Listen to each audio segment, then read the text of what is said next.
Our map.tv, we are now with James Rubin, Galleria Rubin, Milano. How did your career as a gallerist started? Well, it was almost accidental. I was really a freelance illustrator in publicity, and there was a major crisis that was caused by the arrival of the computers and computer programs to draw illustrations. So I was actually unemployed very suddenly.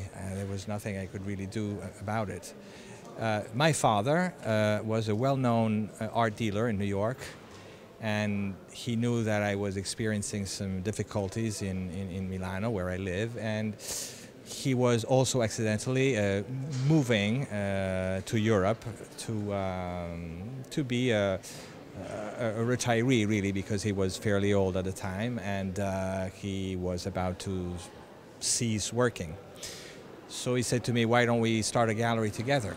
And I was only too enthused to accept his offer, and we made a pretty big investment in Milan to start in a grand style with, I remember Rauschenberg came to open the gallery with a very, very major show. And since I've been working mostly alone, because my father then left the gallery because he was really too old to continue, and I found other partners, and I've been working mostly with Italian artists. How do you select the artists in your gallery? As I told you, before I became a gallerist, I was a freelance illustrator. This means I could paint. I think I have a good eye for painters.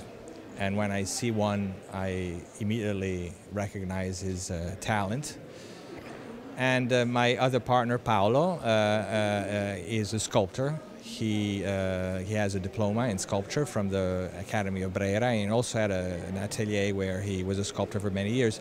So he devotes himself to research in sculpture, and I do the same in painting, and we have, I think, a good selection of painters and sculptors. Is there an artist you want to tell us about in particular?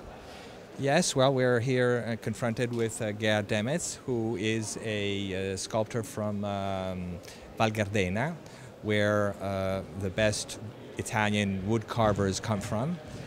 And he just, walked into our gallery one day, and we were amazed by his talent. We brought his work to the first fair we were going to. I think it was Frankfurt, and we sold all his pieces.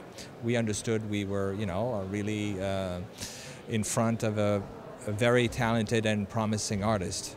Since he's been rising very much, and he is now in New York in a very important gallery in Chelsea with a solo exhibition, and we are very proud that we launched Gerd, for the first time. What do you think is the message of his artworks? It's very complicated. There's something that has to do with infancy, childhood, and I would say the conflicts that are experienced by very little kids. I mean, we see their lives as very happy and merry and problem-free. It's not that way. They are very complicated, and they suffer as much as, more adult human beings. What are your future projects as a gallery? Well, you understand we are in the midst of a crisis, and simple commerce of artworks is becoming more and more difficult. So one thing I'm doing is I'm trying to associate myself with other people who are wishing to become gallerists. And another thing is maybe diversifying my activity by merging with some other business that might, cater to my business and vice versa. Thank you very much. You're welcome.